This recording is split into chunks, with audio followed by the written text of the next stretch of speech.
On today's show, the dreams and despair of the mid-season draft. The two cultures that have shaped the life of Cam Ellis-Yolmen. And we examine why it's make or break time in the 2019 season.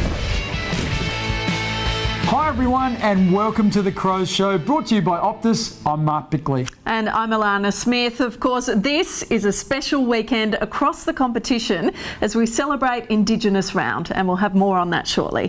We will. Now, the next 24 hours will be a nervous time for many players, hoping to be thrown an AFL lifeline in the mid-season draft. Tomorrow, clubs will be able to fill vacancies on their lists, and while local leagues are deeply concerned about the potential impact, some young men see only hope. Crows development squad player Jordan Boyle still clings to his AFL dream, and the mid-season draft may be his last chance. I missed the draft when I was 18, but I felt as though as I've gotten older, I've gotten a bit more mature and I understand, the demands of the AFL system. So having the pre-season opportunities with the AFL boys this year was awesome. So that sort of just lit a bit of a fire in my belly. Tomorrow's draft gives clubs hit by long-term injuries the opportunity to top up their lists. But are there any instant AFL players out there? How much impact they can have immediately is probably limited, so you would think most clubs are trying to, make that investment prior to the end of the season when their rookie draft's actually in November. So it's probably an 18-month play for a lot of clubs, I would have thought. But the impact would be felt by SANFL clubs like South Adelaide. Certainly for us, if we were to lose a key player or any other player after being impacted early in the season by losing one of our other recruits, it would be significant, I think, for our football club. And the local clubs question the merits of the draft. But the reality is, if you lose a Tom Duday or an Alex Rance, you're not going to find a player of equal quality within state league footy at that point in time. So we just think that the impact that can have on state leagues football is far greater than the impact that we'll have at AFL level. But is there a better way? For all the state league clubs, we wish that this wasn't a proposition in the middle of the year. I think even that we'd be happy if list sizes were expanded to 2 or 3 more players on their lists, if it meant they weren't going to disrupt our season, and I think every club would be comfortable with that. So, will the Crows participate in the draft? We won't do something just for the sake of doing it, but we'll also be very thorough, and Hamish and the team are working through that at the moment. And the more opportunity for blokes like myself who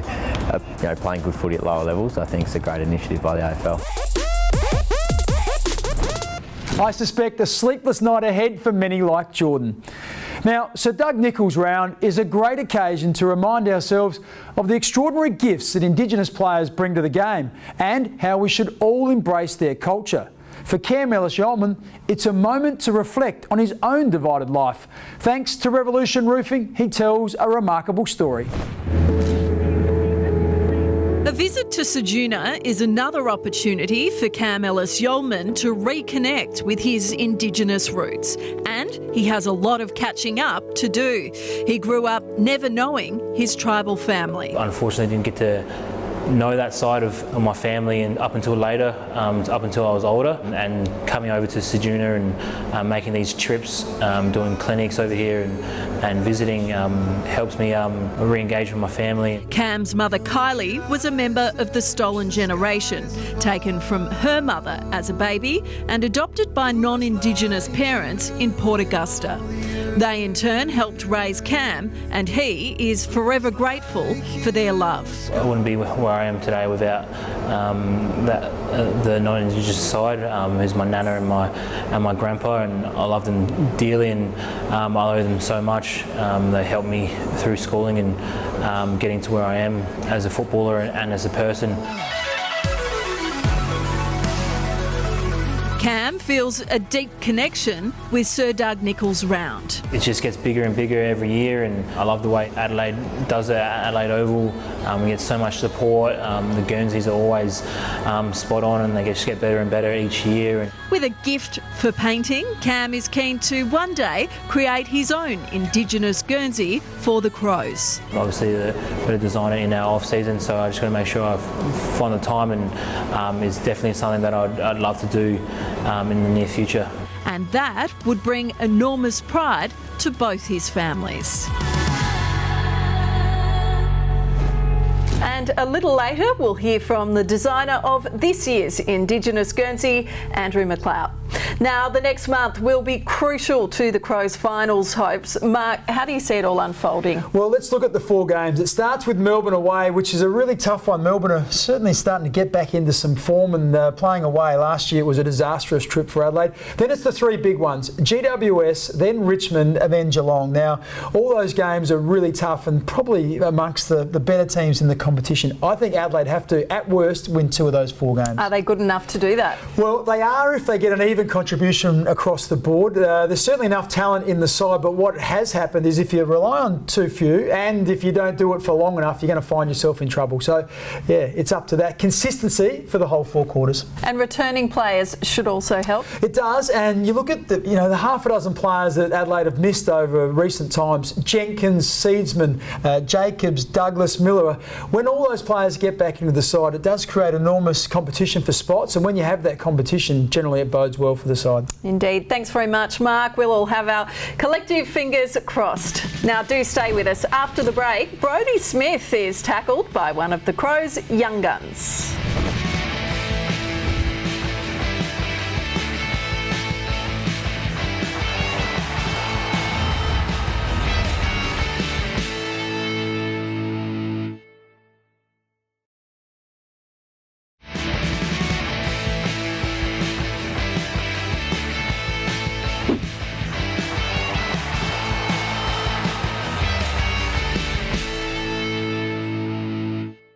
Next weekend, we travel to Darwin to play the D's, and that'll be followed by 2 games at Adelaide Oval, including that blockbuster Thursday night game against the Tigers. Tickets are available at ticketek.com.au, and remember, you can always buy a special 3-game membership.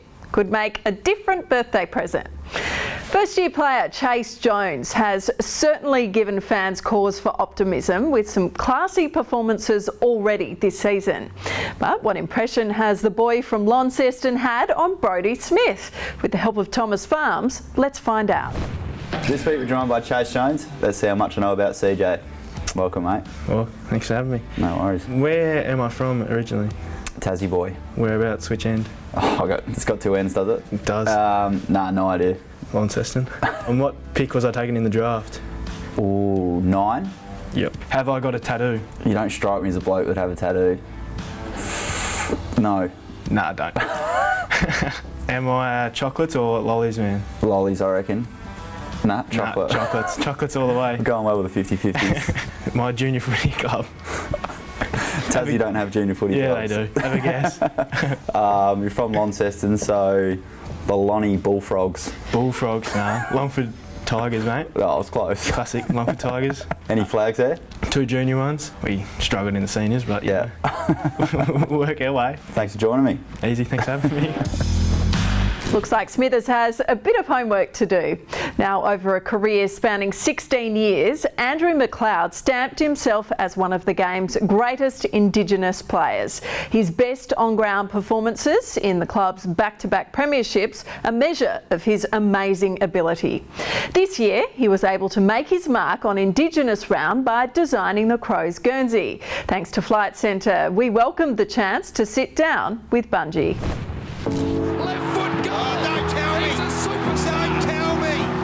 Probably like most people say, it's my favourite round of the year. Look forward to it. One thing that I like to see is the design of the Guernseys. I think most clubs outdo themselves every year. It's a great way for us as Aboriginal Torres Strait Islander people to be able to share our culture. So I hope that someone sitting in the 5th tier, they feel connected through that jumper, and everybody at the ground feels connected to that jumper as well, because it's a part of them.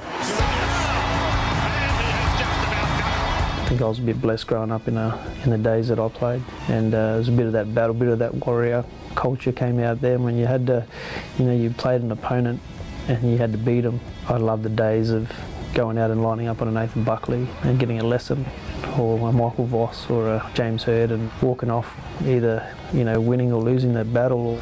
Yeah, he's got it home, and gee, have they needed it. Well, there's a favourite in my household. He wears number 9 for the Crows, and he's probably epitomises that Guernsey sitting over my right shoulder.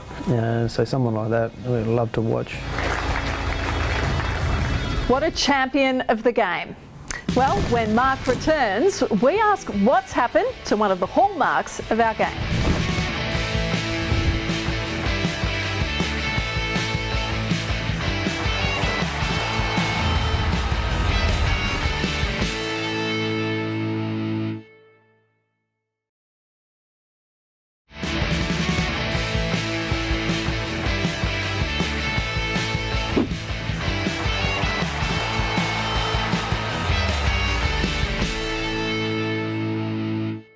Welcome back.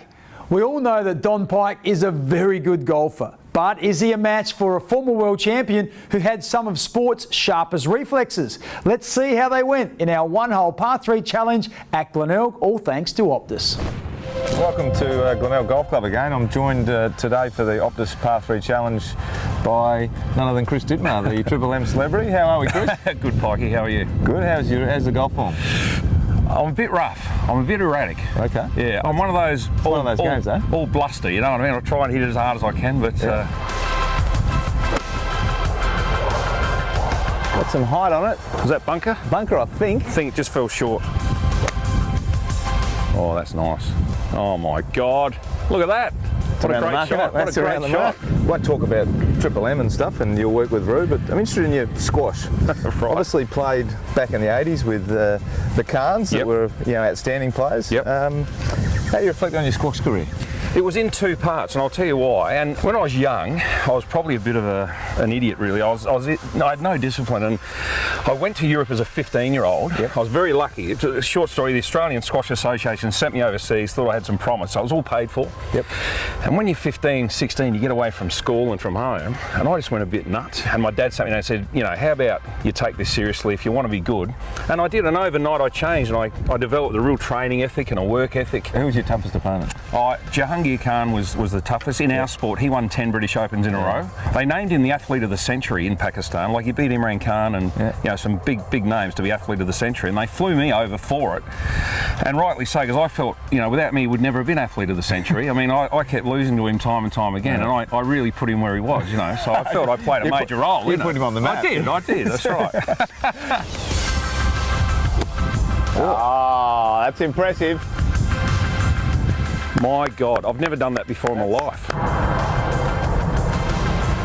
Oh, birdie. Well played. Thank you. Do you know, it's funny, all the sport and everything, I've never been so nervous as I am right now. I can't believe this. There you go, right in the back of the cup. Well, hey, a birdie and a par, that's all right. That's a solid hole of golf, so thanks for joining us, Chris. Appreciate you coming out. No, I enjoyed it, thank you. Brilliant. These days, even a casual observer of the AFL would know the modern game has changed enormously. With the emphasis now on maintaining possession, the big pack mark has become a rarity. It's an issue we explore with 2 excellent exponents, Matthew Robran and Ben Hart. Oh, what a mark!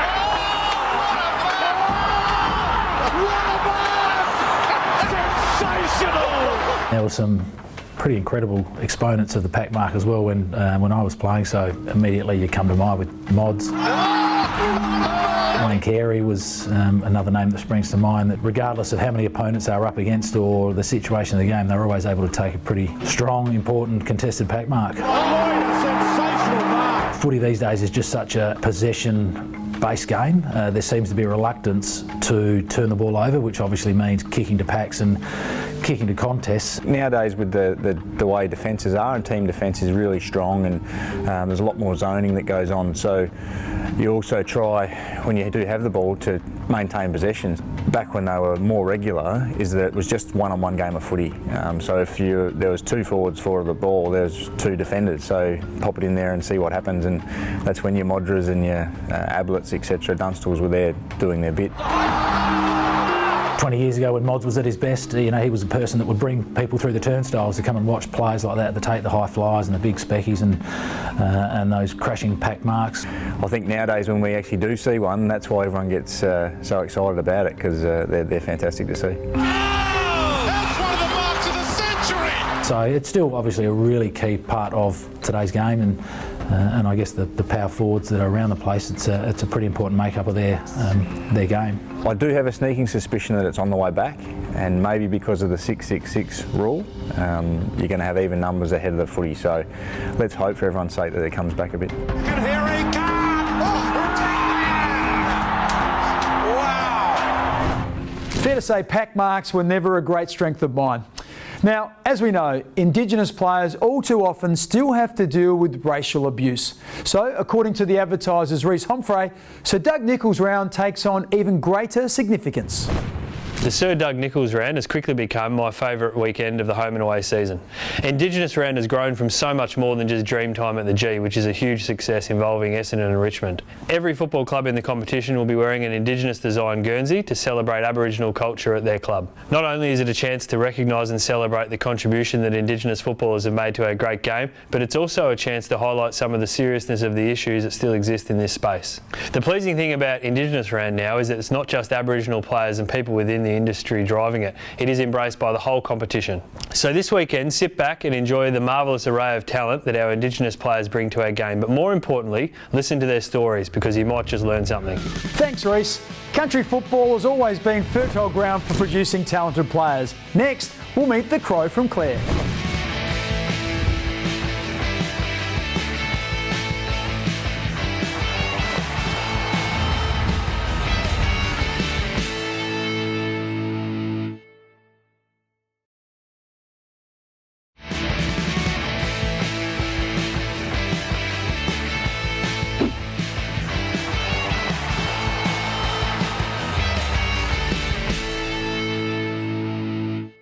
Riley Knight was just 3 when the Crows won their last premiership. Sitting at home in the mid-north town of Clare, he couldn't have imagined he'd one day wear the club colours. Thanks to Toyota Good for Footy, he recalls his journey from the South Clare Demons to Woodville West Torrens and the 2013 draft, where he was the Crows' final pick. Played my first game actually in a half-time of the A-grade in a place called East Murray Area School. When we moved to Clare, started playing under 14s there and mini colts as well, and yeah, it was great. The South Clare Football Club's a very long-standing football club in the country, and fortunate enough to play my footy there with them. It's always good to get home. It's got a massive community aspect to the games on the weekend. You get a lot of people come out from all over the town, and they come and watch football, and then you go over and you watch the netball as well. There's nothing like having all the cars parked around the boundary line, and after every goal or something like that, the car horns are tooting, and yeah, it's a great atmosphere. It's awesome. My under 14 premiership with my dad coaching was yeah, a pretty special memory, but there's lots of enjoyable moments. Obviously playing under 14s and then going up and filling up for the under 17s, and then staying around and running water for the A grade was yeah, it was great fun. What you find is that country clubs, there's a lot of people that step in and fill a lot of roles and help develop young junior footballers. So yeah, when you're lucky enough to be brought up in the country at country footy clubs, you get a lot of people helping you along the way. Well, the 2019 Toyota Good for Footy raffle is now open, with the goal of raising $1 million for grassroots clubs across Australia. Don't miss out. Make sure your club is involved by registering at the website toyota.com.au/AFL raffle. And Toyota also rewards our Crow in the Crowd each week. This season, we're looking at fans on Adelaide Oval's Southern Plaza, and that's where we spotted you. If you recognise yourself, contact the club by 5 p.m. on Wednesday, have some photo ID to show, and a merchandise bag will be yours. That just about wraps up our Indigenous Round show, brought to you by Optus. Next week, we tag along with Bernie Vince as he kicks off a new career. Remember to keep an eye on our Twitter account at The Crows Show for all the latest news. Also, check out the club website, afc.com.au, as well as Facebook and Instagram. And a reminder that Footy Plus, hosted by Belinda Sloan, returns immediately after next week's game. Well, thanks for your company, and we look forward to joining you again next Sunday. At 11:30 on 7, we'll see you then. Bye for now.